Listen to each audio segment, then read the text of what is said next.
Peterson says, clean your room. And they say, how far or how fast or whatever. Mom says, clean your room. You're like, get off my back, Mom. What the heck? I used to joke, like, how much is Big Mom's? How much is Big Mom's paying Peterson to get this message out there? If Peterson says, you want, I'm not going to try an impression of Peterson. I've tried it. It's awful. But if you want meaning in your life, shoulder some responsibility. Peterson says that, and I'm like, me, because I fall in this category. I'm reaching guys in my own category as well. But okay, how high, how hard? I will run through a brick wall if Peterson says it. If a pastor says the same thing, it's a little bit cringe. Like Peterson is based for some reason, and everyone else is cringe. No offense or anything. I mean, you're a pastor here, so I think you uniquely can answer this. What's the difference there? Hey, welcome back to another episode of Parker's Pensées. I'm your host, Parker Sedicase, and this is a podcast where we explore thoughts in philosophy, theology, nature, and life with experts in those fields. I really love thinking about cool stuff, and you're invited to come think with me. On today's episode, I'm going to be talking again with Paul Vander Klay, and this dude's awesome. I love exploring the world of the intellectual dark web, if that's still a thing, meaning Jordan Peterson, all that good stuff from a different perspective than you'll get really anywhere else. Like the apologists are going to say something different than some of the Christian philosophers, than the secular philosophers, and on we go. So I'm really excited to jump back in with Paul and continue our conversation from last time. Before we do, though, I want to thank everyone over on Patreon for making this podcast happen. If you like this podcast, if you want to see me stick around and keep having awesome conversations with amazing people, you got to support the podcast. So the best way to do that is to become a Patreon patron. You can join for as little as $3 a month. I mean, think about it. If I had like 1,000 of you at $3 a month, that would be fantastic. I would be in a better spot than I am now. So please consider supporting the podcast. There's all different levels of support and all different benefits that you can get over there. Mugs and early access to videos and all sorts of stuff. So go check that out. You can find the link in the description. Enough commodifying myself. Let's talk about meaning. Paul, thanks so much for coming back on the podcast, man. No problem. I was listening to our last conversation this morning, and it was so good. I was like, I don't know how we're going to be able to top that one. It was like we covered Bavinck and all sorts of wild stuff, C.S. Lewis and Peterson. So I thought maybe we could just start with a simple question for you. What's the meaning of meaning? What does meaning mean? That is such a hard question. Peterson doesn't tend to define it. Vervaeke usually does try to define it, but I'm not always exactly sure if I understand his definition. Peterson uses meaning as sort of a gyroscope, as a navigational system towards importance. And that's not a bad one. Part of it is because in a secular frame, we imagine ourselves cut off from what traditional Christians would consider to be divine revelation. Yeah. So the secular world is always looking to navigate from things within the secular space, as the book of Ecclesiastes would say, things under the sun. Yeah. A lot of people imagine meaning is a feeling, but part implicit in Peterson's quest is that it has to be more than a feeling. It has to be something that tells us something beyond ourselves, something real. So I think there are lots of different levels of definition for this. Peterson sort of works on a psychological definition. I think in a Christian frame, all things sort of come under Christ into God, and through Christ into God. And so meaning is in some ways a sacramental thing, because it should connect us to reality. And I that's sort of the best I can do off the top of my head. Yeah. I mostly think out loud and do conversations on the internet, and that's then, why not? Why not? Why not have conversations? I don't know. What do you think?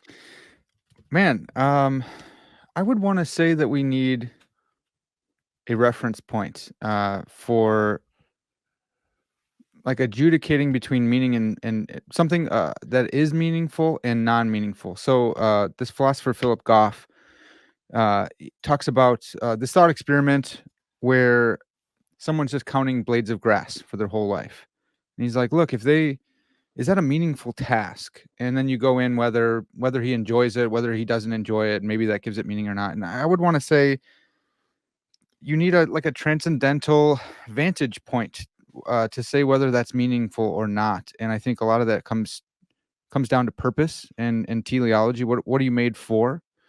And I think a really big problem with that perhaps has led to the meaning crisis. I know that could be a cliche by now or something, but if you separate yourself from your teleology, from your purpose, then it seems like we fall into the position of Nietzsche's madman. You know, we're falling downward and forward and backward all at once because we don't have this goal, this purpose, this teleology from the outside that says, here's what you're made for. And when you are following this path, then you are getting closer to your purpose. So I think we need a path. Yeah.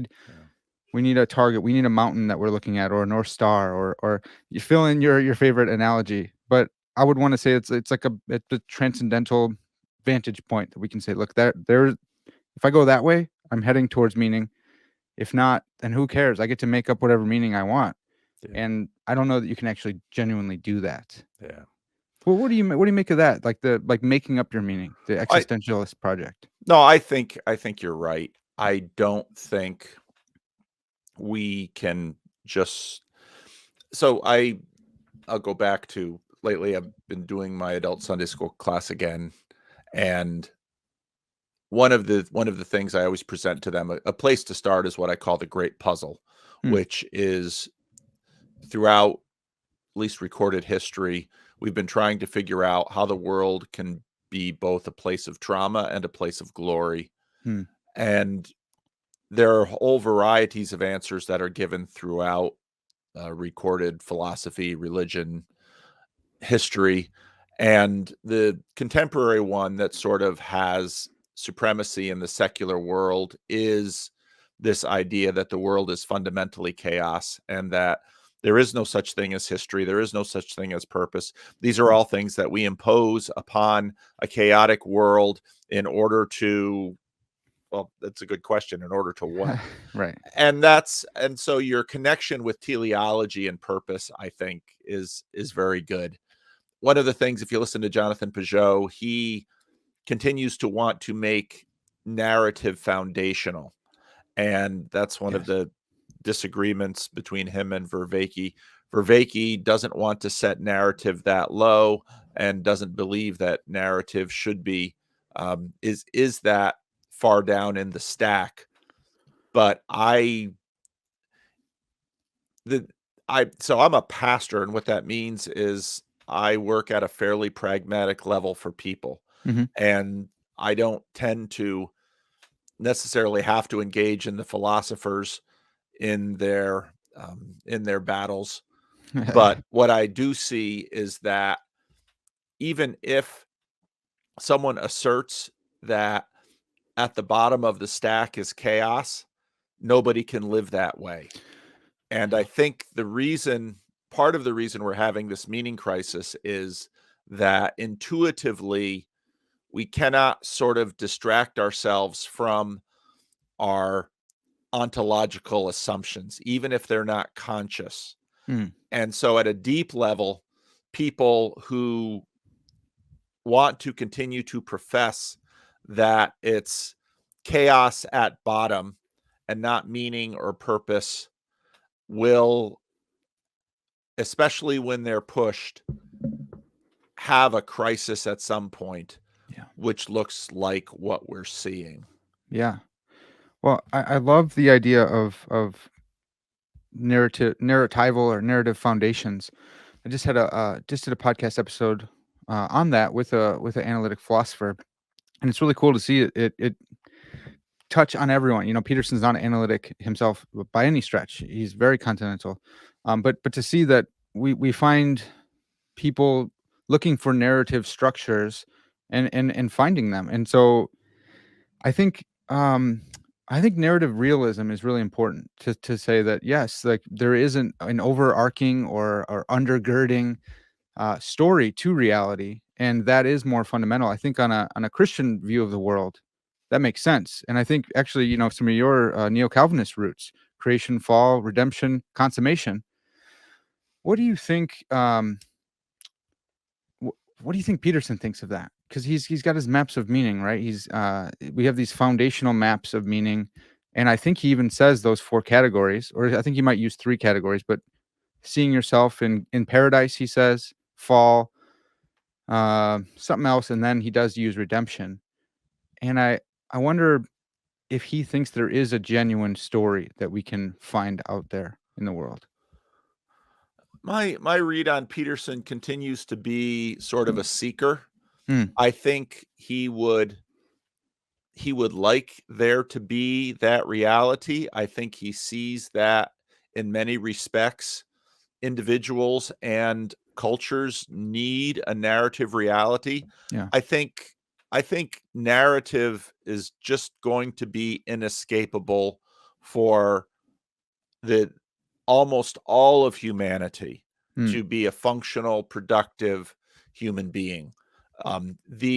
The idea that we can somehow reboot human beings and human culture post narrative, I think it's just gonna it doesn't stand a chance. But yet Peterson, I think one of his most transparent conversations was with Jonathan Peugeot. mm, And I think Peterson wants it to be true that it's narrative all the way down, yeah. and that this is and the narrative that goes all the way down is in fact a narrative that is meaningful and participatory for us, Yeah. but he's not there yet. Tim Yeah. Keller made the comment about evangelism that usually the first step in someone becoming a Christian is that they want it to be true. Hmm. Now, in terms of defining Peterson, you have to really pay attention to where we're sort of locating the meaning of the label Christian, because you can take a very broad definition, someone like Peterson, and in fact, Tom Holland, which would say anyone who is meaningfully embedded and participating in Western civilization functions as a Christian. It's Right. just too deeply embedded for us to really escape, much to the great annoyance of people who are self-professed atheists. Right. But depending on where exactly you locate that label as Christian, Peterson hasn't, at least to my knowledge, gotten to the point where he would want to, let's say, profess discipleship in terms of a community. So he's in that way not unlike a lot of people who are out in society and continue to sort of identify as Christian, but don't bother participating in a Christian church. Yeah. I, that makes a lot of sense. I've been working on a YouTube video for just one question I would ask Jordan Peterson, and I don't think I'm gonna ever get him on this podcast, but maybe, but every now and then you can catch his eye with something shorter. And I just want to. I thought, what would I ask him if I could ask him just one thing? Maybe if I went to one of his shows and I got the mic or something. And so far, I've come up with this question, Dr. Peterson: do our most fundamental maps of meaning actually correspond to something objective in the world outside of our minds, outside of our heads? I think because that's even better. Because with his maps of meaning, he is bringing these two projects together: the world as a forum for action and the world as a place of things. And I think he's doing that in order to bolster the world as a forum for action, where we find meaning and morality and religion and myth and all the important stuff of life. which gets ousted by the world as a place of things, a scientific worldview, and he's bringing those together, talking about the two hemispheres, order, chaos, and fundamentally, our minds developed because we wanted to use abstract reasoning, abstract map making to map our environment instead of actually going out and risking. And so I thought this question could get at like the heart of where he's at, because he would say, of course, our maps map onto the world insofar as that's neuropsychology, order and chaos in our two hemispheres. But do they correspond outside of our head, right? Like, is there actually an objective story that we can find ourselves in, that we can discover instead of projecting out like Immanuel Kant, projecting outward?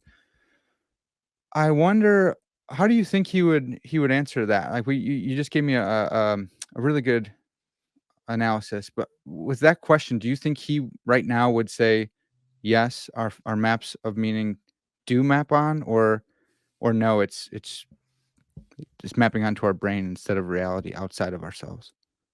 I don't know if we'd give you a one word No, he answer. wouldn't. Of course he I wouldn't. think he's always trying to answer this question, and he certainly leans yes.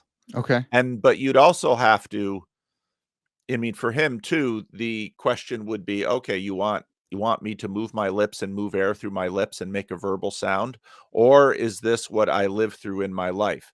And I think his answer would be that we certainly act as if this is true, and we can probably live no other way without falling into a nihilist pit. Yeah. So now I think a lot of the so most of us who are um, public, professing, committed, church-going Christians want to see others join us. That's part of the Christian project, Yeah. and so there's nothing wrong with that.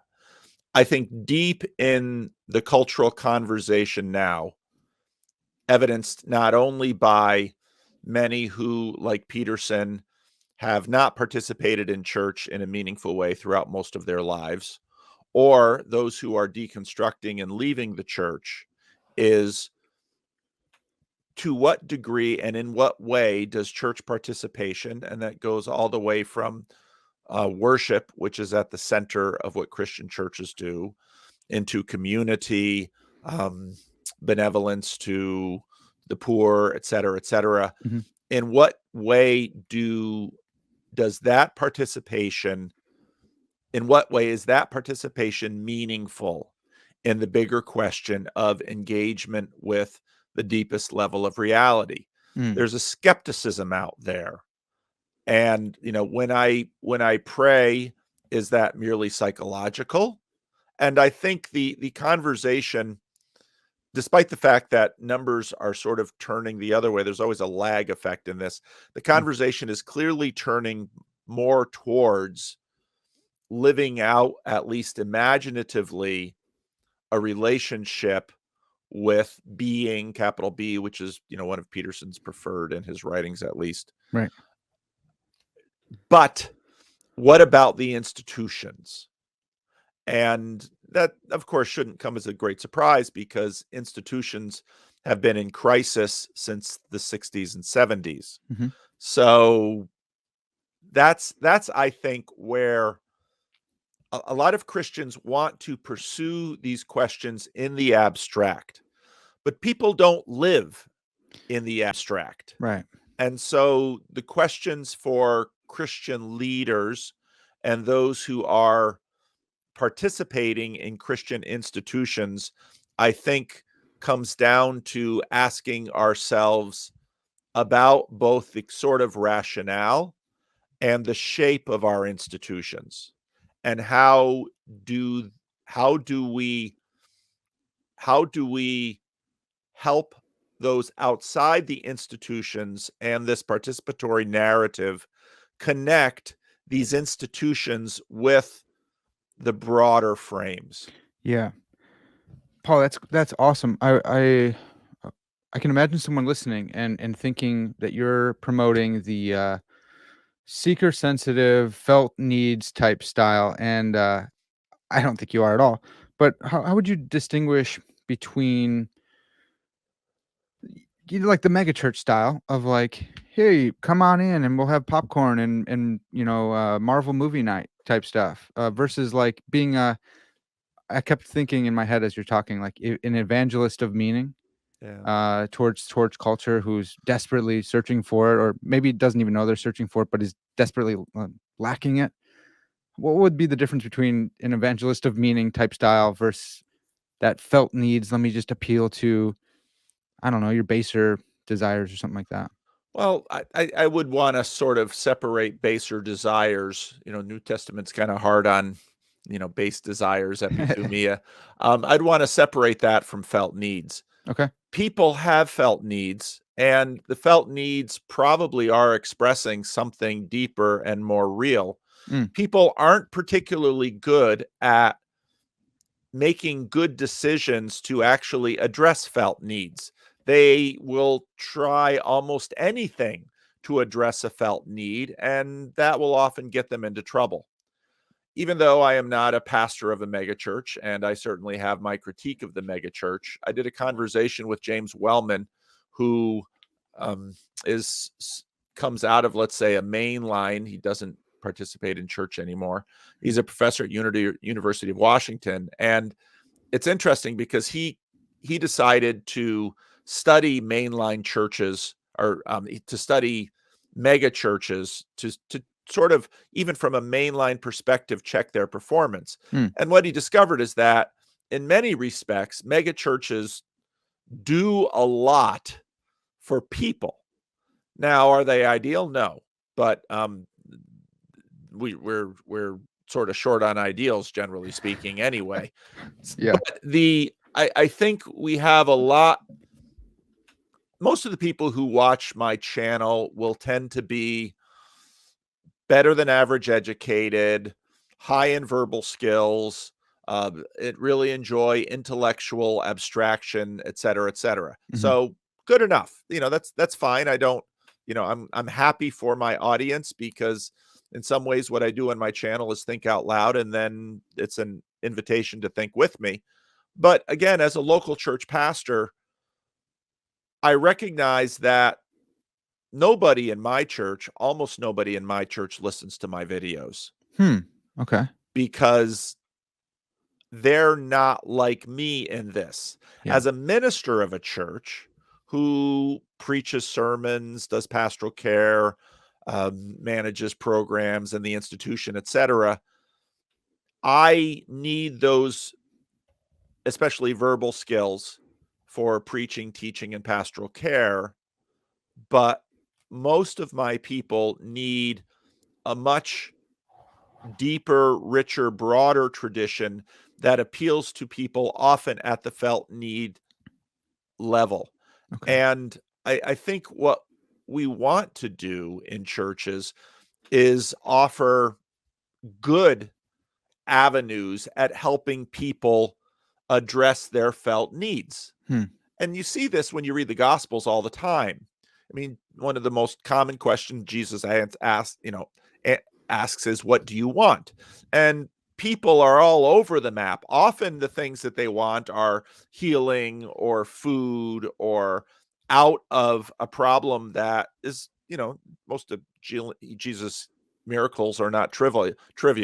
Yeah. A problem out of something that's pinching or threatening, which is exactly why people, often out of desperation, come into a church. Hmm. You will find people showing up in church who haven't been there for a while because they've lost a job, they've got a diagnosis of cancer, they've had a fight with their spouse, they've had a falling out of somewhere. All of their normal ways to attend to their felt needs have fallen short. And so they're desperate. And so, like, well, maybe prayer, God, Hmm. something. Yeah. And so churches do have to address that level. But what they want to do is actually give people a track to not only not tangle themselves up in bad responses to felt needs, which is extremely common, Yeah. but also place them in a community within a narrative tradition that they can begin to construct a life which will also be fairly durable at regularly addressing their felt needs and providing more. Yeah.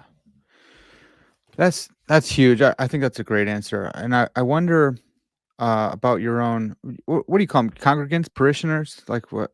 Yeah, that'd be fine. Okay. So Living stoners, we yeah, say that sometimes. that's pretty good. Uh that might in the Peterson Joe Yeah, Rogan type conversation that might mean that's something right. else. That's my psychedelics. Yeah, right. So I wonder how many of those how many of your parishioners are aware of who Jordan Peterson is? Like sans your videos. Well, the few who come because of my videos certainly do know. Sure. Sure. Um, because the church, my church is mostly, like many churches, elderly. Mm, Those people, they're not going to listen to Jordan Peterson. I mean, right. he's just not scratching where they're itching, Yeah. And that's what I figured. and they're not having a meaning crisis either. I mean, Okay, so that's part of it too. that's a good point. Yeah. Okay. I work I'm right now I'm since we've talked, I finished up my degrees at TEDS in seminary and I'm working on a philosophy of religion degree. Okay. And so a little bit different context. I got all the philosophers saying, well, meaning that's a area of semantics and that's intentionality with an S. And I'm like, dude, okay, well, stop. We have to go past the mathematical equations really quick. But when I talk, I also work as a campus missionary with a ministry called Athletes in Action, and I work primarily with wrestlers. And these dudes will listen to 2 3 hour conversations from Joe Rogan, and they cannot find time to go to church. And they're many of the guys I work with and disciple are Christians. I've been working with them for 4 or 5 years, and they have wrestling on Sundays and stuff too. But they will listen to Peterson. The other day we were talking about femininity and masculinity, and I was pulling from Peterson a little bit from his maps of meaning because I'm making this video. One of my guys goes, this sounds exactly like Peterson. And I was like, well, it is like Peterson because I just read that yesterday. And it's funny that you can recognize that. But if I start quoting from Proverbs, you have no clue where that's coming from. I think those are probably the meaning crisis folks, the that wrestlers fit within that category. How do we reach them, the guys who do know about Jordan Peterson? How do we reach them with as evangelists of meaning? Well, a lot depends on what you mean by reach, Yeah. because in some ways you are reaching them Mm, already. But if your question is, how do these men get enfolded into body life, as we might say in church? yeah. That's a really good question. Mm, And the answers that I've seen happening are interesting. And we've certainly seen, or I've certainly seen, there's in our Discord server, there's sometimes called ortho bros, yeah. guys going into orthodoxy. That's great.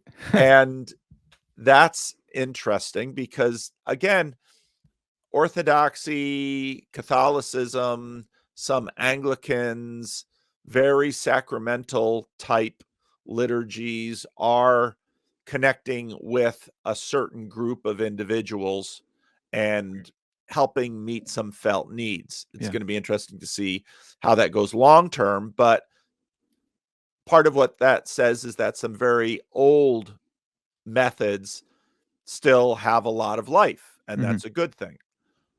I also suspect we're going to see other things form and develop. And I don't know what that will look like. Yeah. It might be things alongside of churches.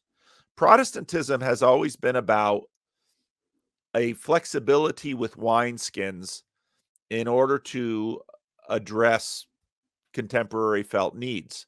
And so Mm, I think there'll be implicit transformations within older traditions, but I suspect we'll also continue to see new traditions because listening to Joe Rogan is probably not going to be enough yeah. if they're going to transition into, because one thing, Joe Rogan, part of why we have institutions is because we as individuals age and change and die Yeah. and wander and go astray. The purpose of an institution is to mitigate those facts. Hmm. And that's, again, part of the weakness of celebrity-based megachurches is that they are often overly dependent upon an individual, or a lot of parachurch ministries, Billy Graham or Ravi Zechariah. Yeah. So churches are in fact designed to transcend the leadership and to in fact abstract them out, so there is leadership across transformations and permutations. Hmm. So the church has to think a lot more about the men that you're talking about Mhm. and ask questions about, okay, what are these men going to need? Okay, so Joe Rogan, I mean, and some of the big crises we're facing right now have to do with, well, what about marriage? Hmm. Does marriage remain a viable institution?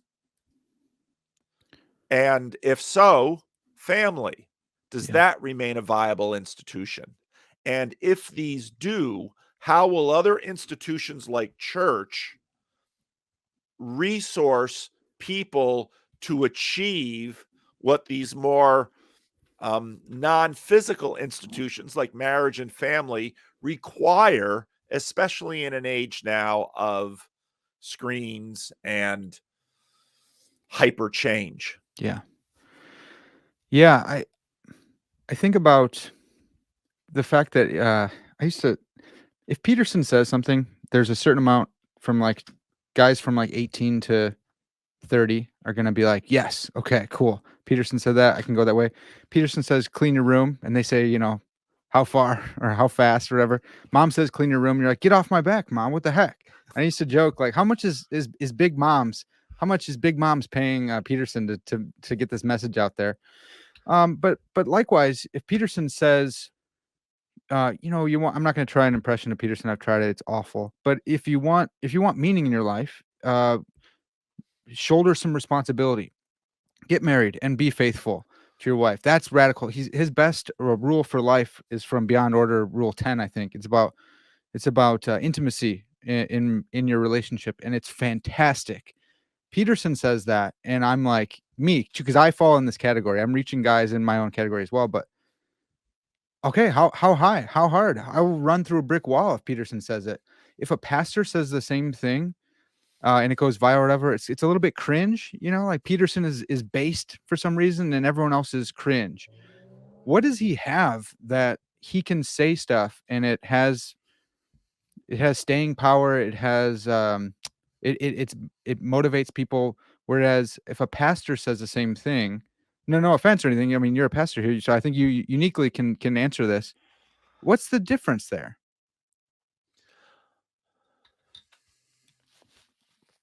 It depends on the pastor. There are some Sure. pastors, I mean, if there are some pastors that could say it, it wouldn't sound cringe. Okay.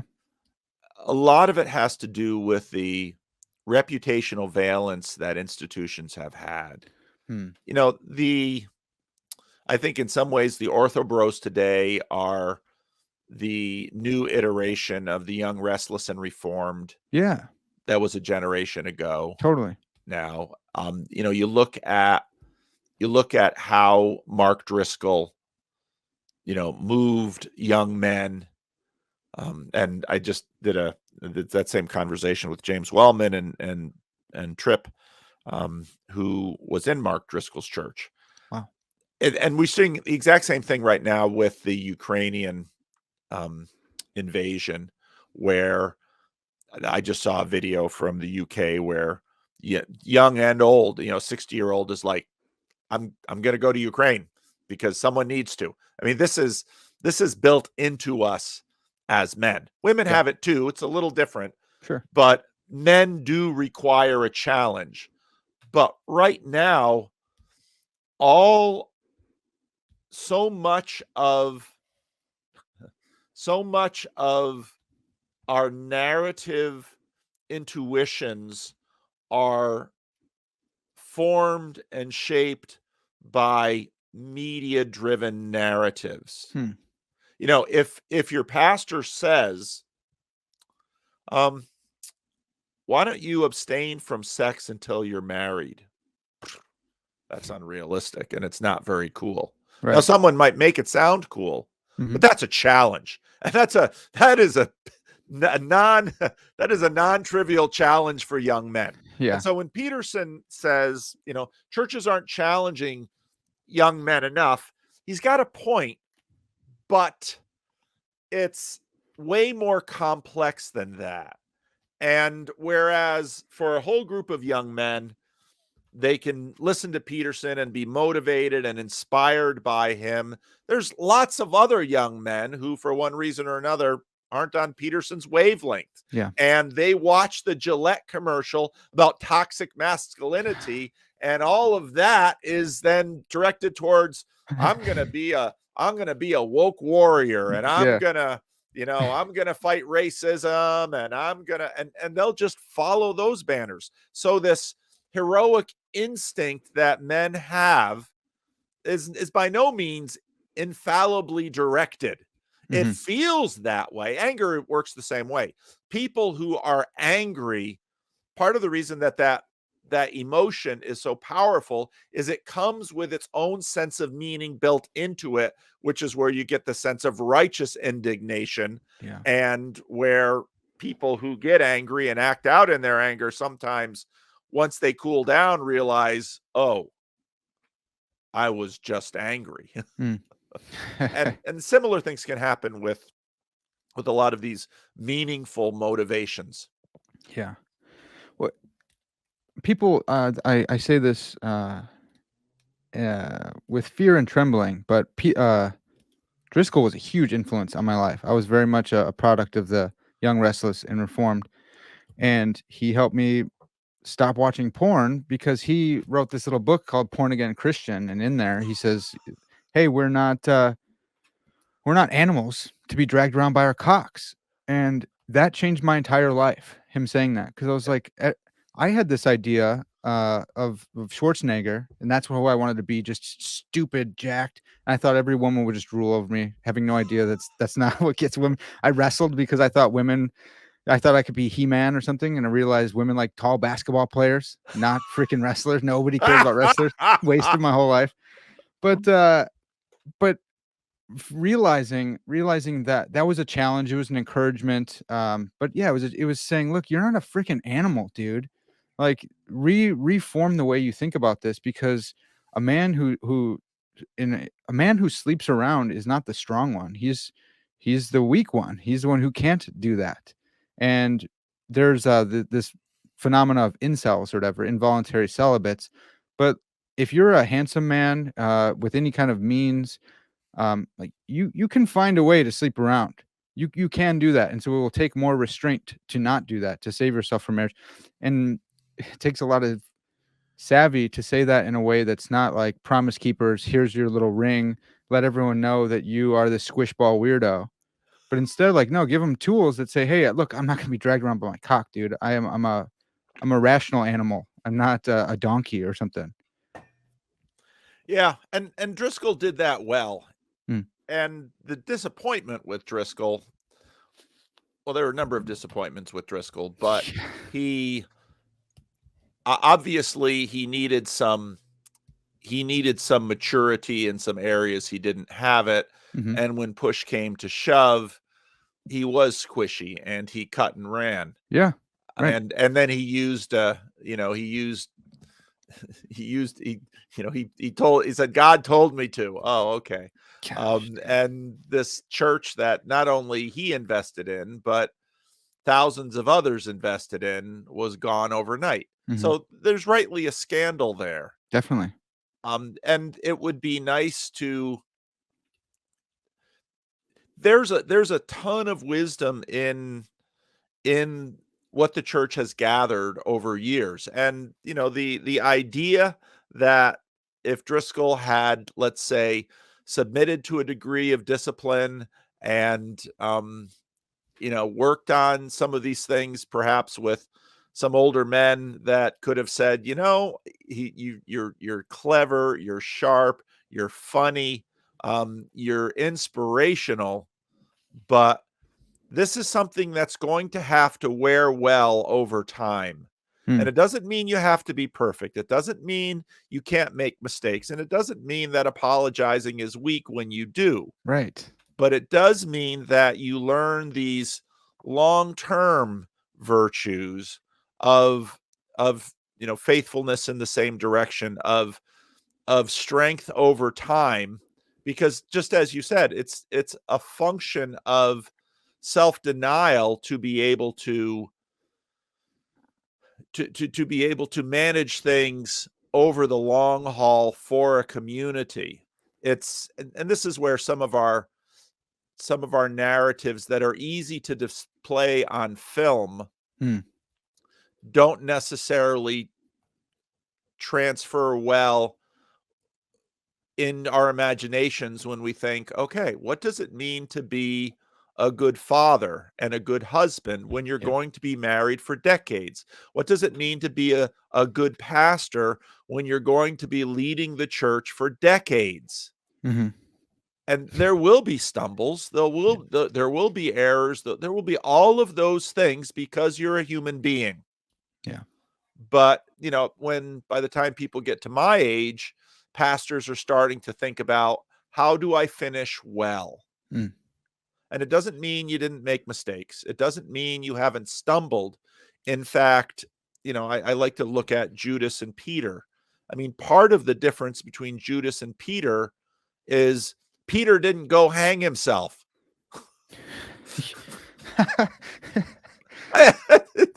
He, both of them, Judas betrayed, but Peter denied. Yeah.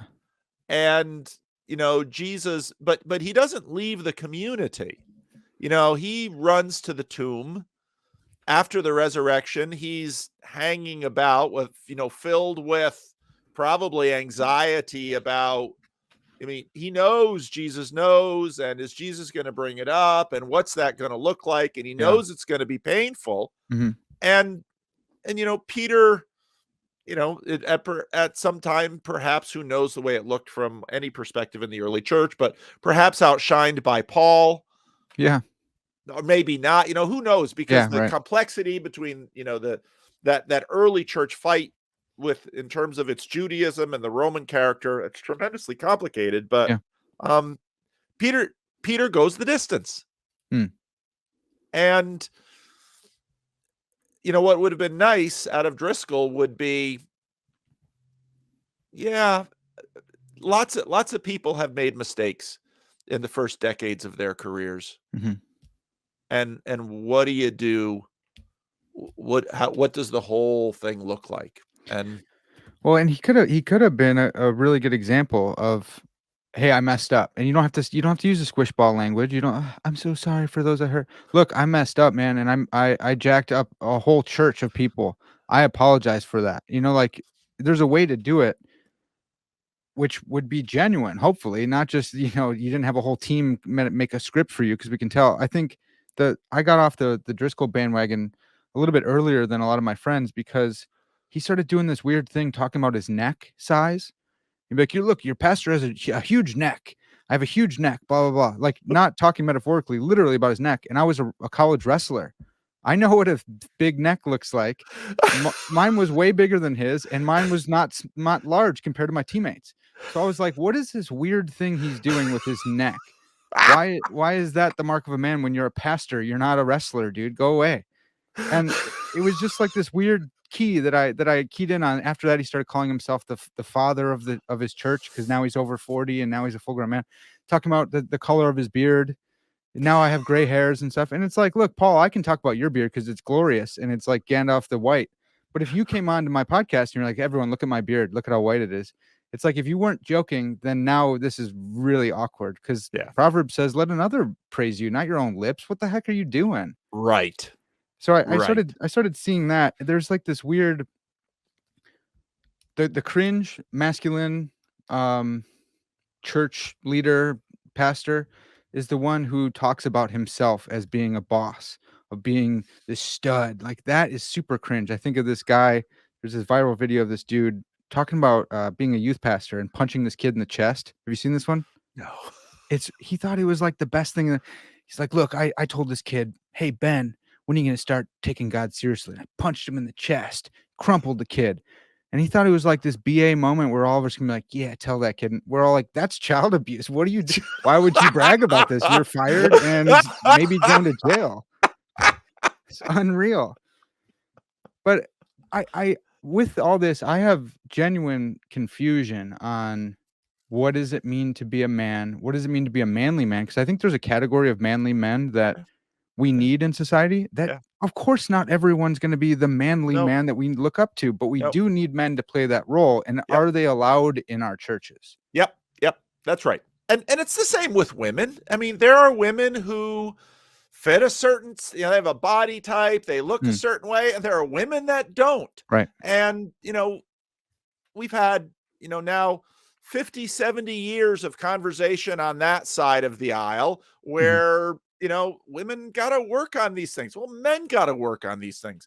There are Yeah. men that are big and strong and, however you phrase it. And there are other men that are, smaller. One of the interesting things about Peterson in Yeah. I was his just going to say conversation exactly. Yeah. with his daughter and his wife in that video about Mhm. personality types is Peterson notes that again there's a personality spectrum, and in many ways Peterson's high points are more common with women than with men. Yeah. And he Peterson cries, fairly regularly, and yet, he's not a short guy, but he's not my size. Mhm. He's Paul, let me jump in. There's one thing that maybe you don't notice, but for me and folks like me, he crosses his legs like very easily. Um, this I know it's weird, man. I know it's crazy, I've never noticed but that. he crosses them super easily, and I've thought about it because I watch him a lot, and I'm like, I couldn't do that. He looks very intellectual when he does it, but I can't do that. And a lot of my type of dudes, we don't cross our legs. We're bigger. We can't. It's hard, Right. whatever. Or we make fun Yeah, of each other. We tease each other. yeah, yeah, And yet, yeah. no, none of us care that Peterson crosses his legs like that. We No, notice no, it. We notice it, no, but we're not like, oh, he's not a man because he can't cross. But no. other people, if they do that and they're not Peterson, you might go, oh, look at this guy, dude. Come on, man. That it's a weird thing, man. I know it's super weird, and maybe we need correcting in that. But that's I something think that it's hilarious. Well, I we don't think Peterson would be. I don't know if he would or wouldn't. He but doesn't why strike. don't He's why not a can he's not an insecure individual. no, and why don't we care? Like, if we care about other people doing that, how can all these big burly men, they start crying and they're like, "Look, Peterson changed my life. Peterson this and that." And he's the one who can bring out all the emotion, and we think of him as this masculine dude, but when you hear him talk about himself, he's like, "Look, I'm more disagreeable. I have feminine traits." And none of us are like, "Well, you sissy." We're all like, "Okay, keep talking. Tell me Yeah, more." yeah, yeah, yeah. No, Why is that's that? How that's does right. he have that? Where does that come? How do we get Well, that, I that's guess? not unusual. If you people need to read more history. There have been many heroes in history who have been small men. Mm, I mean, men come in different sizes, and yeah, I'm tall. I didn't choose how tall I would be. yeah, Being tall is generally speaking nice unless you have to ride on an airplane and coach, and then it really sucks. yeah.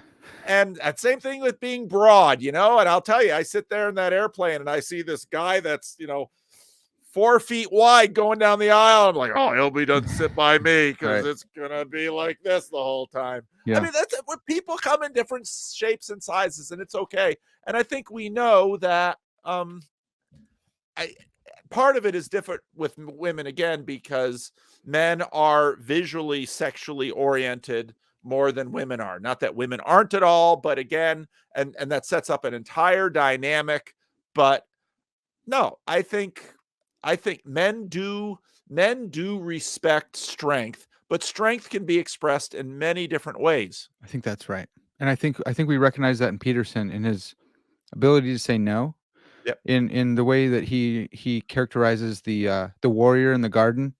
And one of his best things that I see a lot of my guys listening to. Someone will clip out Peterson and they'll put some guy working out and they'll put motivational music in the background, but it'll say something like, Don't be afraid of the strong man, be afraid of the weak man, because you have no idea what the weak man's capable of, or wait till he gets power, or being his analysis of like meekness. Meekness, if you're going to be meek, then you have to actually be able to be strong, be able to do harm and choose not to. Because if you're just weak and you can't do anything, we shouldn't clap for you for not hitting that guy. You couldn't have. It's not noble. It's if the big guy goes, look, I'm going to totally take that slap on the face and turn the other cheek. What do you make of I've heard Peterson talk about turning the other cheek in this fashion, and saying like it's a strength. It actually takes all this courage and honor and nobility to not hit back, to actually turn the other cheek. Do you think that's right? Is that what Jesus is getting at there? The unresolved issues that Peterson has with respect to his ontology Mm, and how true the narrative is, in some ways, impacts when he deals with some of these statements of Jesus. that's really good. Some of these sermons, so the Sermon on the Mount begins with a set of beatitudes. Hmm. And if you're familiar with the Psalms, you know what beatitudes are. Psalm 1 begins with beatitudes. But Jesus' Sermon on the Mount, those beatitudes are just so Jesus takes sort of the karmic religion of the Old Testament, which is if you are obedient, if you submit to God, if you fear the Lord, you will be blessed. Mm. Jesus takes that and inverts it, but he does so in a way that sort of that basically integrates the teaching of the book of Job.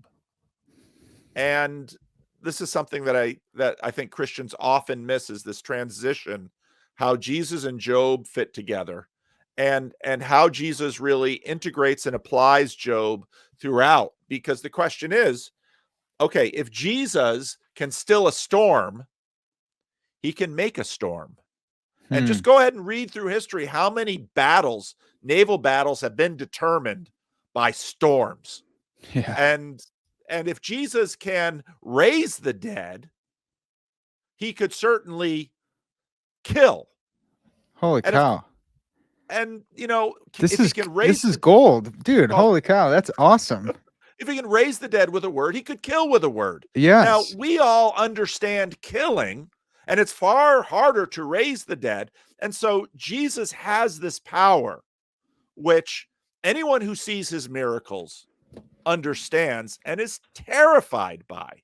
He could give you leprosy, just like Old Testament, put your hand in the cloak and pull it out, now it's leprous. Right, Jesus could do that because he had the power to heal that, right, which is the harder thing to do. right. That's So crazy. that's his power. That's how strong he is. Now, often when Jesus says things like turn the other cheek and the meek will inherit the earth, and this is where I complain about Peterson's definition of meek, because he can't go there, because again, the ontology all the way down in the story of Jesus is, look, Jesus, you have it in the Gospel of John. Jesus is in the Garden of Gethsemane, and he basically says, I am he. And in the Gospel of John, the soldiers fall on the ground. Right. Yeah. And that's just, again, a clue to his power. Hmm. Should Jesus fear the temple guard? That's laughable. But he goes, and again, the story of the gospel of Jesus' crucifixion is tremendously nuanced, Yeah. because the narrative has to communicate both that Jesus is a victim of the system, the world, the devil, Hmm. and Jesus goes and does it voluntarily. Is it Luke or Mark where he even heals the soldier's ear that Yeah, Peter that's right. That's lops in off, and Luke. He reattaches it. so much that instead of lopping off all of them, he goes, no, I'm even going to heal my captor, and then I'm going to go with him. That's right. Yeah. And he says those who live by the sword die by the sword. And he's making a comment about strength and Mm, saying that has power, yeah. but that is the way that power works. Yeah. Now, why then do you turn the other cheek? Why then do the meek inherit the earth? And it's because finally God is in heaven and this is his story, and his will be done on earth as it is in heaven. That is the way. And so Jesus, who has all of this power, will not use it at exactly the moment that any Hollywood hero would use it. Yeah. And that's the story. And so this is, and Peterson can't quite go there because, again, when he's talking to Peugeot, and Peterson is like, well, could it really be that narrative goes this deep? Mm. And Peugeot, of course, says yes. And Peterson's, I want to believe it, but that's where Peterson is at. And so that's why when you get down to it, he can't quite go all the way to the bottom with it and say the meek inherit the earth, because finally all of these questions about strength are resolved in the story, and God's will be done. And that's why the meek inherit the earth, because God raises Jesus, who acts with meekness, even though he, like Peterson's interpretation, he has all that power, and he acts with the meek and is destroyed. But then again, Jesus, the one thing he keeps calling himself is the Son of Man. You look in Daniel 7, the Son of Man inherits the earth. That's the story of Daniel 7. The Ancient of Days calms the beasts, and with the clouds of heaven comes a Son of Man who inherits an eternal kingdom. That's the story of the Bible. Yeah, man, amen to that. And that is the eternal Logos, who is who Peterson continually talks about, that he is a real person, not a personification of the Logos. And I The wrote my Logos really becomes flesh in Christ. And yes. again, so when you get into Peterson, it's like, well, does the narrative go that far? Well, Jordan, you keep pointing to John 1, and John 1 says yes. Yes, right. Well, so I don't know if Peterson catches this either. The deepness of the Logos and Debar in the Old Testament, the Word of God, God created by His Word. Psalm 33, He breathed out the stars. Tolkien and Lewis describe God as creating through song, and so this Word is a person. And when you have the Trinity, now you have everything's in place to make sense of this. I wrote my master's thesis under Van Hooser on the authorial analogy for the God-world relation, that God relates to the world like an author does. And that's that narrative realism that Peugeot talks about. Like we do live in this story. We can talk about free will and determinism because God's the author, and Tolkien didn't make Smeagol do certain things. He had his reasons for doing them, and the different levels of reality. But even furthermore, Christ is the author entered into the story, and he has the authority of the author. I know Peterson loves roots and stuff. They both come from the Latin auctorus, authority and author. And so there is a nice little fit that he can even have there, that this author comes through, and how do authors control their worlds? By their words. The word of the author came in and controlled the storm and controlled the ear coming back on through the power of his word, just like an author does. And so come on over, Peterson. Yes, narrative goes that deep. Yes, you can be a narrative realist and still, like we talked about in our last episode, find secondary means for God creating through, by his word, interjecting into the world instead of intervening. But yeah, sure, using secondary means, maybe theistic evolution, maybe this, maybe that, maybe putting Jungian archetypes in there for us to find as well. Love it. It gets me all fired up, man. That's good. That's good. I wanted to play off your pastoral role a little bit more because, man, you actually helped me a lot in this. The power dynamic stuff is really hard for me as a Christian man because I grew up wrestling.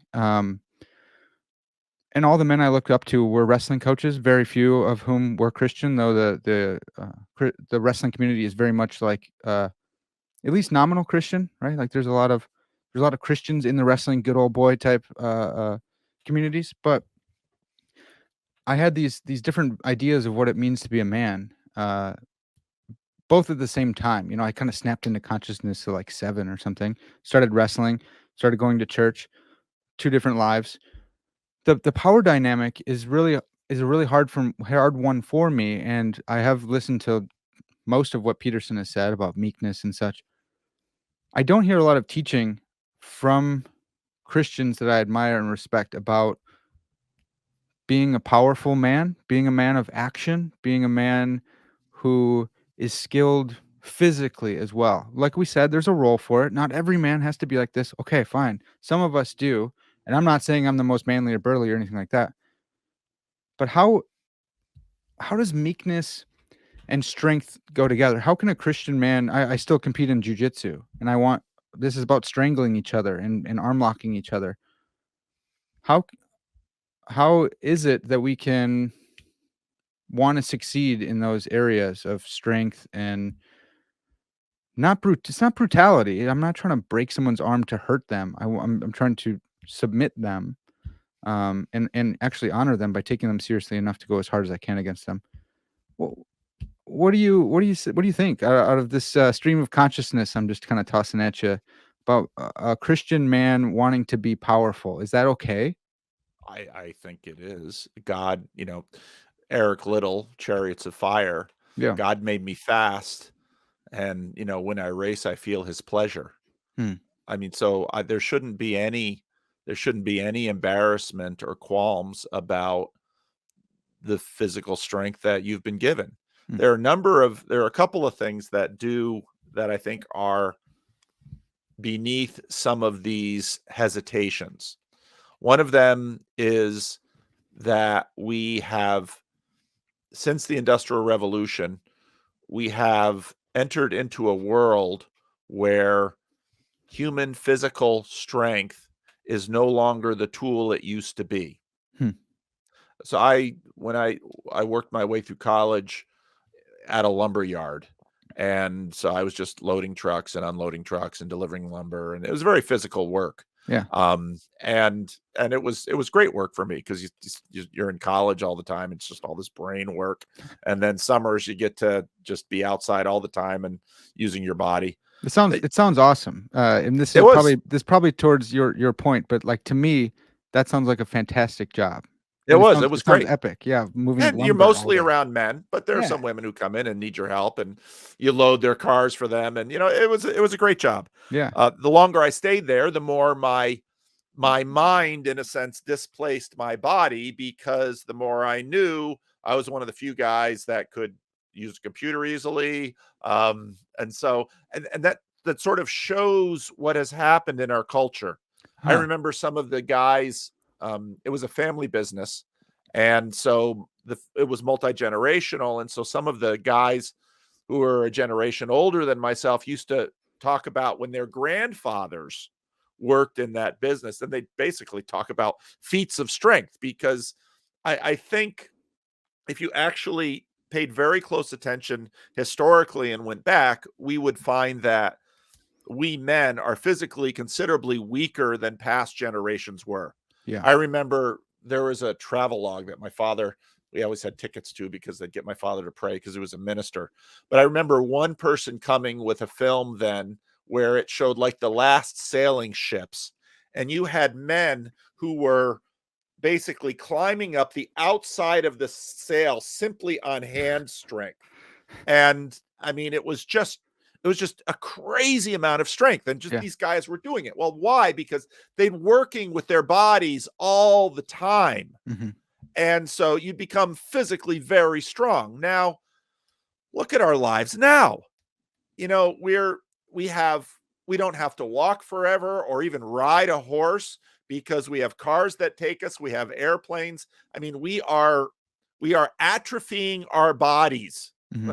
as a civilization. And there's been anxiety over those kinds of things throughout ever since the Industrial Revolution. So that's an aspect of it. Hmm. And another aspect of it, I think, is there are certain tensions inherent within Christianity. And we've sort of been talking about one of them with respect to this meekness and turning the other cheek, and that has to do with Christian pacifism. Yep. And those questions, there are a variety of questions within Christianity that are not yet resolved. One of them is eschatology. Mhm. Eschatology remains a very open area of theology. But the ongoing tension that gets expressed in the pacifist versus non-pacifist conversations has to do with this tension. And it's embodied in Jesus' story, Mhm. because and it's embodied in the Gospels, because when Jesus' disciples and the other people see Jesus' power, I mean, just again, if you were an army, what Navy, the Roman Navy, storm, done. Yeah. Roman legions, dead, done. I Hmm. mean, he could master the first century battlefield like someone playing a computer game. Just Hmm. that's that authorial, just Yeah. done. Right. And when they see his power, they're like, game over. Mhm.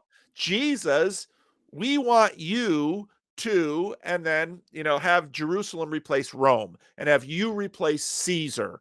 Yeah. And, we want to be, the moms, who's going to be on the right and the Yeah, left. I we'll be mean, on the right and the left. Yeah. that's right. Totally. That's their imagination. And Jesus says, that is not the game I'm playing. Mhm.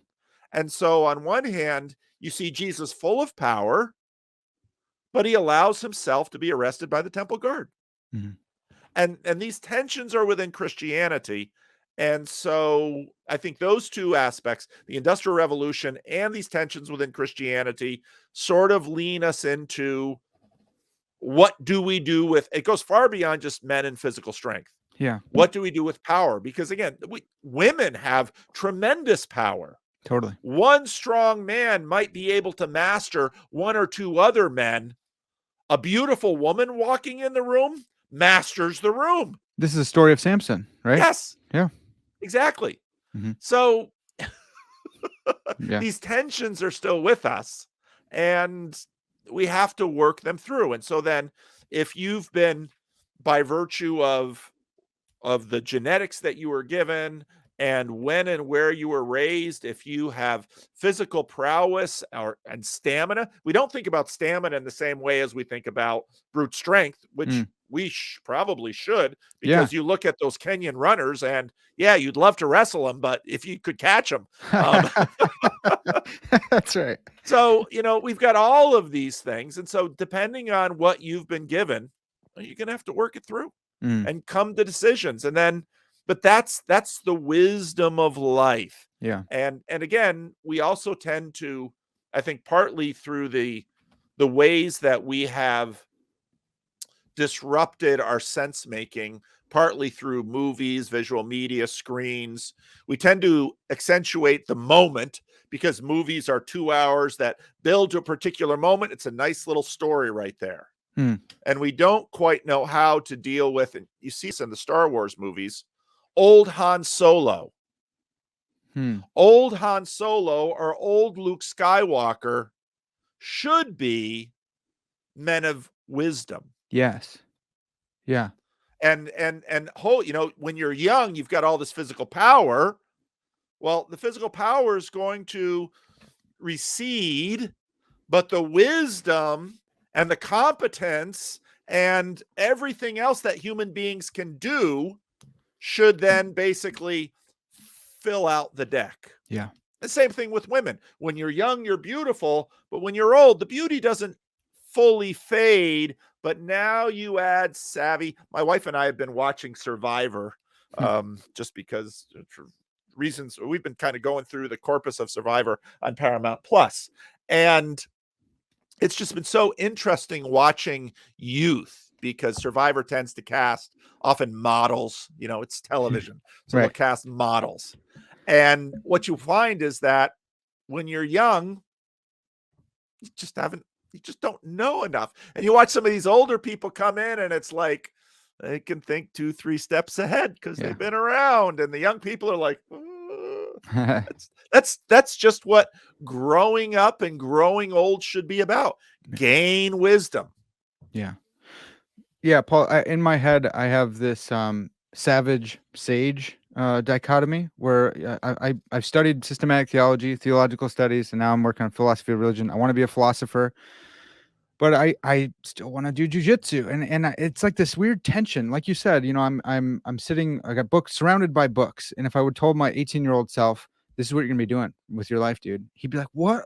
Stop! What's no way, dude? Go lift some weights, you soft, flabby." Um, so I've given myself till 35 because I learned that 35 is like the peak of physical strength. So I'm like, look, dude, get in your savage mode until 35, get your workout on. Then you're gonna have to cruise after that. And we're not tearing tendons when we're 40 or anything like that. But there's like the savage sage, and I want to be both. I still want to be both, but in the savage mode, there's this huge question for me that I ask a lot of my younger dudes because I'm trying to think through this with them.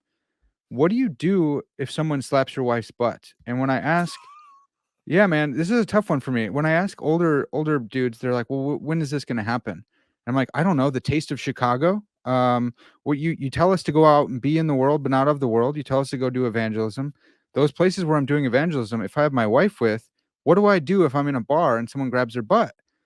For me, I can turn the other cheek. Someone grabs my butt, I can laugh it off. I can tease them. I'm decent enough to do that.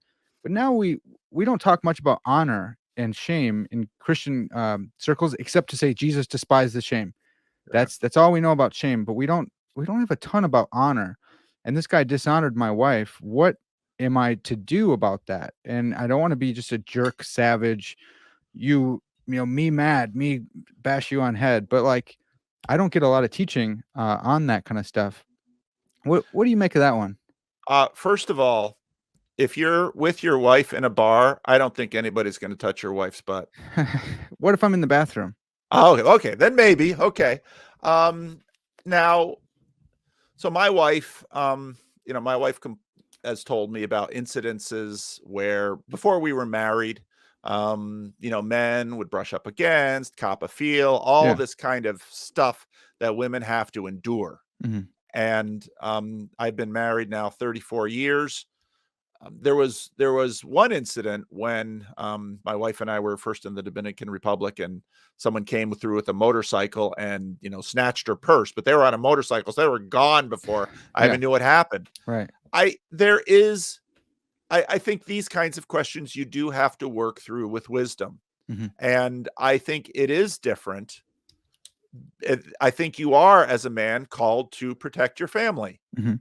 I have 2 daughters and 3 sons, and, I if someone was, mistreating my wife or mistreating my daughter, I don't know that that's shame and honor.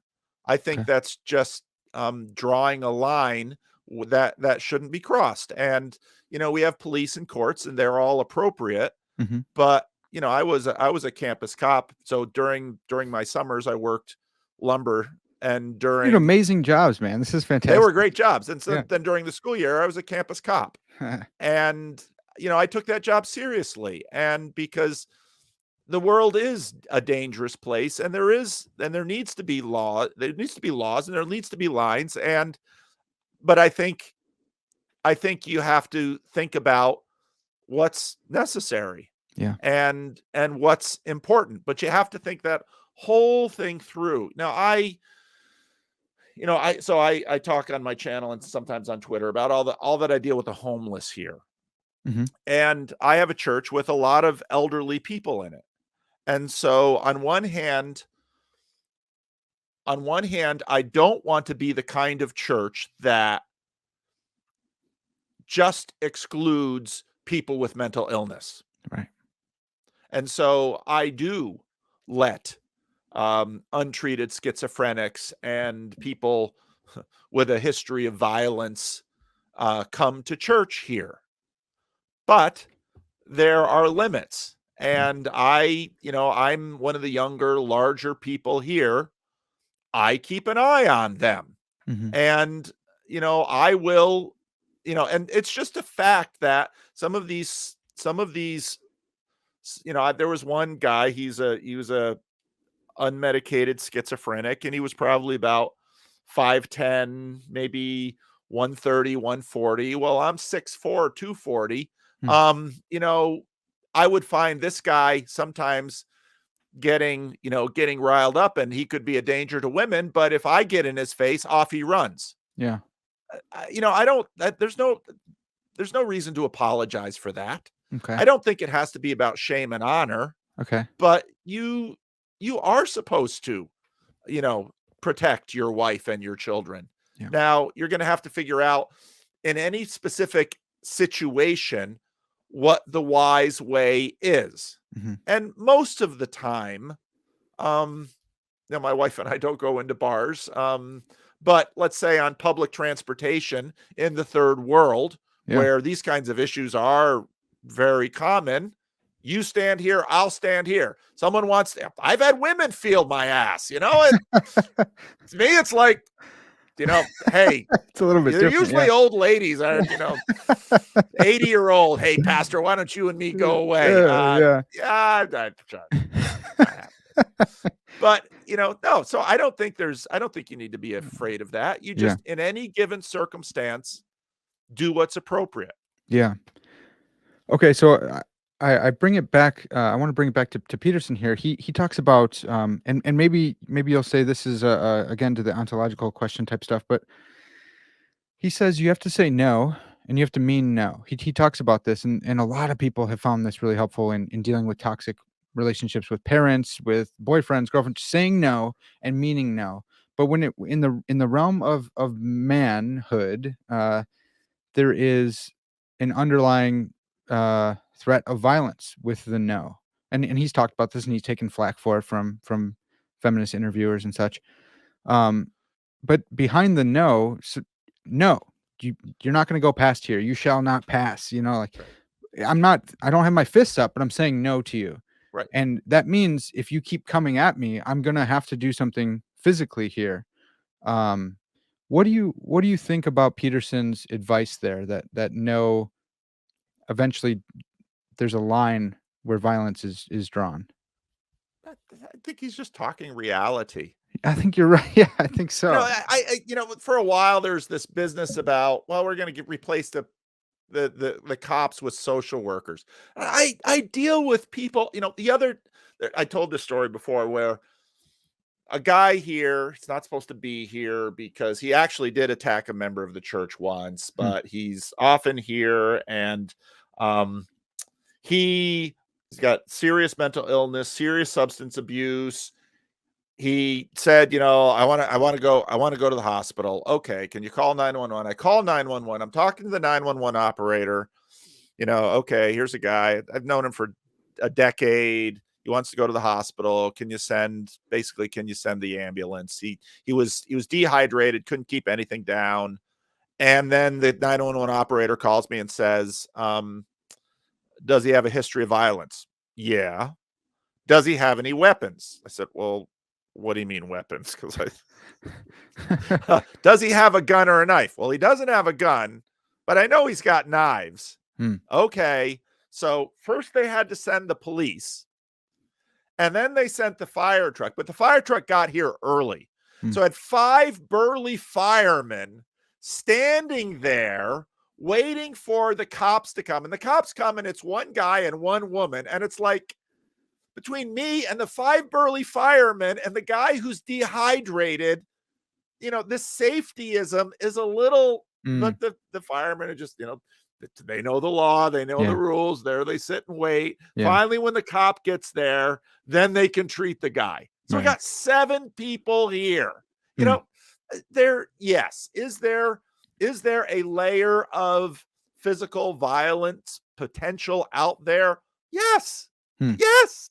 I mean, and this fantasy world where, every time, they send, so there's this one lady cop who kind of does the mental health stuff, but of course she always comes with a big male cop when we're dealing with the kind of guys I deal with all the time, because they are dangerous. Yeah. But generally speaking, again, I'm a bigger guy. And so these people, if I was 5'6", 130 pounds, I probably couldn't have this job Hmm. because people would risk it. But because I'm big, they don't.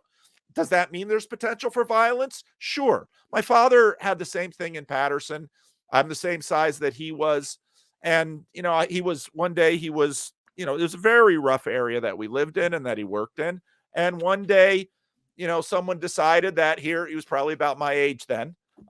They were going to, try and just, roll him and grab his wallet, which was hilarious because my mother never gave him any cash because he'd just give it away to poor people. But so some guy, comes up to him on the street and starts, well, my father grew up on farms. He was very strong. He used to do one-handed push-ups for the, at the drug rehab center because That's they're awesome. all bragging about how strong they are. Here, watch this. Yeah. And, he used to pick up his Volkswagen just to show him, I can, you think I'm a dominant, I can't do anything. I spent all my formative years working on farms, which was all physical labor. And so, so the guy attacked him and he just pushed him back. But everybody in the neighborhood knew him. And so then when everybody on the street saw it, you can't touch Rev. He helped my grandma and he helped us move and he helped my cousin who was on heroin. And, then the whole neighborhood comes up and the guy obviously didn't belong there because everybody in the neighborhood knew what my father did for the neighborhood. All of that is real. Yeah. So this pearl clutching about it's just silly. Yeah. And it's going to go away. Yeah. Man, that's good to hear. That's a really good word. I love that. And I love hearing the story and of your dad there, and like think of the all the Dutch dudes that I know are just these big old burly just Dutchmen, just history and years of working in farms and just being monsters. I love that. Yeah. Well, Paul, I wanted to finish up just by getting an assessment from you of how you think we're doing with the meaning crisis. We've labeled it, like that's kind of like a first step. Like you put a name on something. Do you think you could touch on whatever you want to touch on, but has Peterson made a positive impact in pushing back the darkness? Have Christians stepped into that? Is it getting worse, or do you think that we're turning things around here? It's always hard to, Right. it's not like having a thermometer outside and you can check the temperature. Peterson certainly has had, I think, a deep positive impact on a lot of people. There's no question in my mind. I see that in the people I work with online. It's going to be interesting to see the way that this current war changes things. It's been fascinating watching European politics. I've watched a fair amount of European news since this thing broke. And now because of the internet, you just go on YouTube and you can watch German, all kinds of things. Most now have English language broadcasts of their news. And, suddenly Germany's like, we need a military. It's like, this stuff doesn't go away. Yeah. Human nature is pretty durable. And so, I look at wokeism as, in a sense, it's real partly because of a lot of factors that have come through history, but we're physical beings. We're going to have these same issues that we've always had. And hopefully a lot of the struggles we are dealing with, I think, are sort of necessary processes of adaptation because of the technological disruptions that we've had for the last 500 years. So the Industrial Revolution just sort of tremendously disrupted what had been sort of perennial patterns after the agricultural revolution, let's say. Yeah. And so factory work, well, now suddenly women and children can sort of work like men. And so then women in the household, and women have been having this conversation for the last 100 years. Yeah. Men, not so much. And so in a lot of ways, the stuff we're having to work through now, it's about time for men to work on this stuff. And men need to do the work. Yeah. Holy cow! I had never thought about that. You think about all the different waves of feminism, and I know people can take issue with, how you chalk those up and everything, but there's been some waves, whatever they are.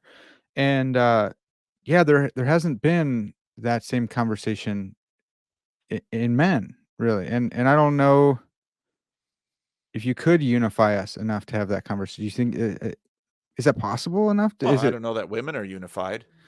well, they were unified enough to have a broad conversation, right? Like, not all women had this conversation, but enough to say that there were feminist waves, right? Yeah, yeah, but it's by no means settled. I Yeah, mean, that's true. I I mean, just go out and talk to different women, and Yeah, there are women that they wanna have children, they wanna have a family, and they want their husband to, you know, uh, women are all over the map, and this is yeah, I think this is partly the distortion of the way that we're publicly doing narrative now. yeah, I see the same thing with race. So I've lived I've lived almost my entire life, possible exception of my college years, which was all amongst Dutchmen, which is very different for me. mm, But I've lived my whole life in communities in which I've been a racial minority. wow, African American communities, Hispanic communities, now here in California, multi everything communities. We see these projected narratives about this is what it means to be black. Well, you know what? Black folks are people first, which yeah, means they're all over the map. right, I know black folks who voted for Donald Trump. I know black folks who would never vote for Donald Trump. I mean, I work I've always been in church. I've always all the churches I've ever been a member of in North America has had significant, if not majority, membership from African Americans. hmm, They're people. yeah, amen. And women, they're all over the map, and men are all over the map. And one way to think about all of this turmoil is that we're sort of in real time acting out all of the different tensions that have arisen because of all of the disruption that we've had over the last 500 years. Yeah, yeah, yeah, yeah. Okay. This is super helpful. So there are you could go out and you could find representatives from different factions, different groups of women. You could say, look, we still got a first waver, we got a second wave, we got a third wave. We have a more traditionalist woman, we have a Christian conservative, an evangelical, we have them. And now we can have this conversation. What's the role of a woman in business, in the home? And they all, be talking. There's no like first wave masculinist or Right. or second wave masculinist. And in culture, you have a lot of dudes look to Joe Rogan for masculinity. They look to Jocko Willink for masculinity. And when I'm in those circles, life makes sense to me. When it comes to masculine stuff, we can rib each other, we can tease each other. I'm from the Midwest, so we tease each other. That's how you know you're my friend. If you can find something personal about me and ridicule me for it, I know you're my friend because you pay attention. Yeah. And if I can give that back to you, for sure, that's how we joke. Yeah. Um, but in the church, I don't see that. In the church, I have to be a nice, good Christian boy. I got to tuck in my sweater vest, and I don't make fun of anybody. What are you talking about? No, no, no. We're all nice and Well, you um. have multiple church spaces though too, don't you? And that's part of the problem where mm, we've sort of gotten rid of some of the male only spaces. Men need their own spaces too, yeah, and it's and they'll not find them and make them even if they're unofficial. so in. Yeah, yeah, and this could be because I grew up in evangelical circles, and it just has a little bit of the Ned Flanders just going on, just because Yeah. of who we are, specifically EV free stuff, and I love my EV free friends. I still go to EV free church, but there's like the wild at heart type stuff, Yeah, yeah. right? And Gen Xers are chill people. Gen Xers is so nice and just chill and like let's do this. Go shoot some guns. And all the millennials are like, but what does it mean to be a man? I need to know the definition. And all my Gen X friends are like, just do it. What are you talking? Just do it. Just be a man. And the rest of us are like, what? And then the Gen Zers, who knows what they're thinking? Like Yeah. they're all over the map. I But I have yeah, noticed exactly what you're talking about, okay. where so I was born in '63, so I'm just on the edge of the boomers and the Mm, beginning of the Xers. yeah, And in the younger generation, they're so self-aware Yep. that I sometimes am like, "You need to stop thinking of yourself so much. Mhm. Just live, Yeah. and it's okay. You'll be alright. The world isn't gonna end, trust me." Yeah. We lived without the internet, you know, we Yeah. you'd be surprised what you can live without. Mhm. So just go ahead and maybe a little reflection after, you'll be alright. Yeah. That's classic Gen X, answer, and I love Gen X dudes right now. The boomers will say, "Get a job and pull yourself up," and "I did it," and everyone else, and they're kinda more preachy at you. The boomers a little bit more preachy, they'll tell you something. They'll say, "This is what it means," and I've noticed the Gen Xers are like, "Just do it. You're overthinking this stuff, man. You're overthinking." Um, I'm really interested in the, like, masculinist type stuff because you have, like you have some cringe movements, of men's rights, type stuff where you're like, "Look, I get the sentiment, but the way you guys are going about this is really dumb, and it seems like you're projecting because you don't feel like you're a man, and you're projecting out on us, and you're acting like how you think a man would act." And it's really just a cliche, it's a bastardization of what you saw from Arnold Schwarzenegger films. Yeah. Talking about neck size again, stuff like that, weird stuff. Well, Arnold, I mean, gosh, what a strange life he lived. Mhm. You know, Austrian after the Second World War, comes to America, Venice Beach, you Mm. know, that's the model? That's true, walking around in a Speedo all the time, right? Yeah, Yeah. and how how he's lived. I mean, he's not lived a remarkable life, don't get me wrong. I mean, became Mhm. governor of the state of California, action hero. I mean, he's had a remarkable life, Yeah. but it's an outlier. Yeah. And again, this is part of the distortion of the screens Yeah. where, well, why don't you look at your father? Well, my father failed in these ways. Okay, well, don't fail in those ways.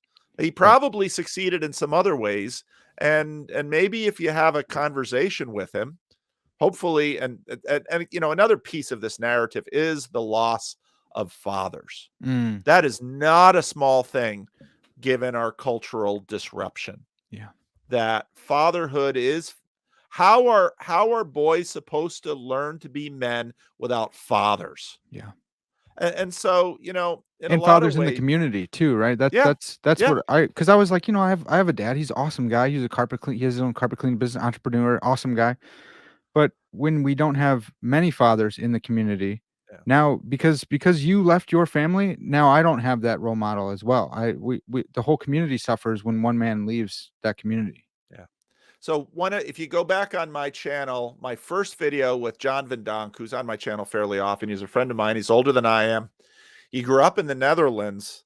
His father abandoned the family, and whereas in kind of the Dutch American community, the heroes who came over after Second World War bragged about how they hid Jews from Nazis or fought in the resistance, yada yada yada.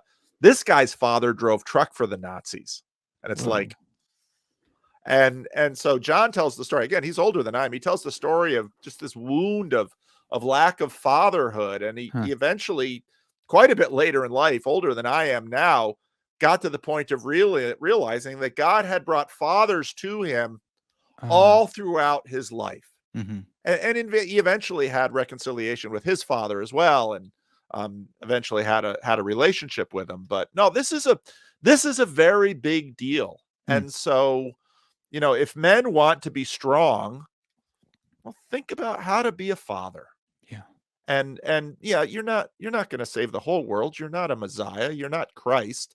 But why don't you start with your family Mm. and start by being, and you're not going to be a perfect father. You'll learn that quickly, but start trying to be the best father you can to your kids and be a good husband. And Mm. that's plenty hard for any of us. That's a really good point. Wow, man, this has been huge. We went all over the place today. This Yeah. was this was really fantastic. Thanks for letting me go down different rabbit trails and thanks for like caring for my soul here, man. I really appreciate all the advice you've given me. Yeah. Well,